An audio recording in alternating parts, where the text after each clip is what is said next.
From ancient Greece through the end of the medieval period, philosophers adopted a view of the good life and human virtue that connected it with their belief in a natural order. The social environment and each person's role in that environment was assumed to be part of that order. There were differences of opinion about the structure of nature, the social order, and the virtues that lead to being a thriving human person. But there was remarkable agreement about the basic features of human nature and human happiness, as well as basic agreement about the human virtues. The advent of Christianity altered the idea of the human end and some of the virtues of the persons most admired.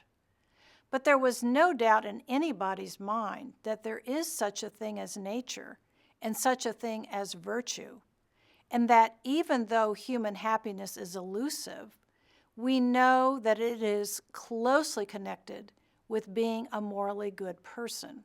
But what happens when the social order begins to break apart, and the leading minds of the age begin to doubt what had always been the bedrock of the moral life? In the space of a few hundred years, people stopped talking about virtue. Many doubted that there is any human nature to guide a moral framework and determine the kind of life that would be fulfilling for each person. Virtue ethics faded away, and the word virtue became antiquated. After philosophers stopped talking about virtue, mention of virtue continued somewhat longer among religious writers and in some English novels. So today, if you ask somebody what they think when they hear the word virtue, most will say that the word sounds old-fashioned and calls to mind something they heard a long time ago in a sermon or read in a novel by Jane Austen. What led to the disappearance of virtue? The reasons lie in early modern history, and you already know the main historical changes in that period. But I want you to think about the effect of those changes on virtue ethics. First, the Protestant Reformation led to debates about the extent to which Aristotelian ethics could be adopted without detriment to the Christian faith, in the form it took in Aquinas and other medieval philosophers.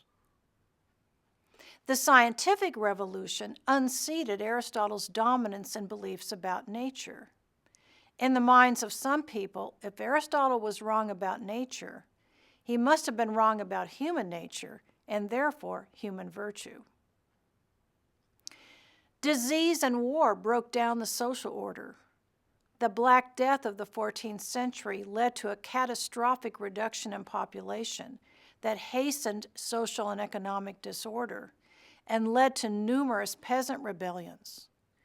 The enormously expensive 30 Years' War was devastating, leading to many deaths, social upheaval, and the collapse of the Holy Roman Empire. There was a sense that life was broken. The major philosophers, starting with Descartes, undermined the metaphysical beliefs of the past and ushered in an age of skepticism. Finally, this was the era of global trade. With improvements in mapping and ship design, trade flowed between Europe and China, India, Southeast Asia, and the colonial lands of the New World.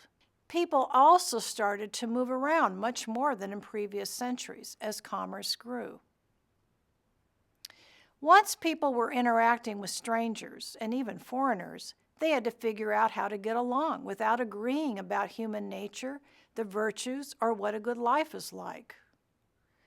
That led to the development of a new way of doing ethics that put aside questions about the best human life and focused instead on the minimal conditions for getting along with other people. The social contract theories of Hobbes and Locke proposed a basis for morality in shared self-interest that did not refer to anything about the potential of human nature and how to reach it. In the 18th and 19th centuries, two main approaches to ethics became the leaders, continuing through the 20th century and into the 21st. First, the ethics of Immanuel Kant in the 18th century made duty, not virtue, the focal concept. The theory was designed in a way that made minimal assumptions about human nature and was focused on the demands of rationality, demands that any rational being could understand and would be forced by their own rational nature to accept, no matter who they were and where they lived.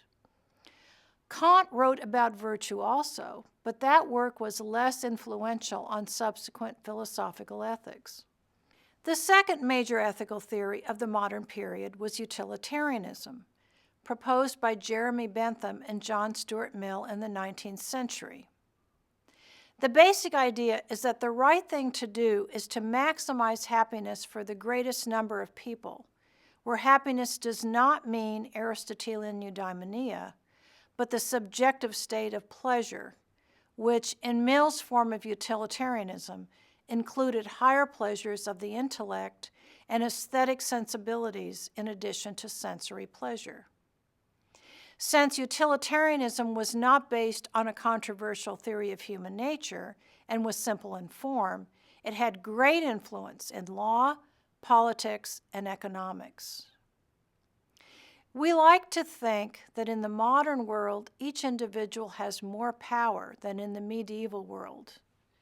We get to choose our own roles, and we get to decide what is important to us. We give our own lives meaning by making the choices we make.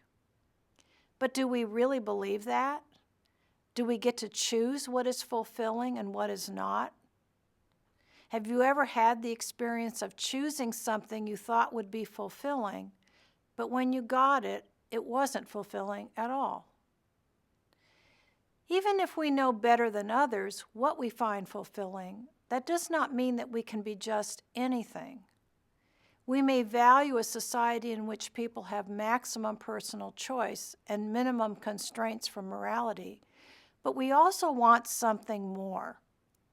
Next week, we will look at the pushback from virtue ethics, which reappeared in some new forms as well as some familiar forms in the later 20th century.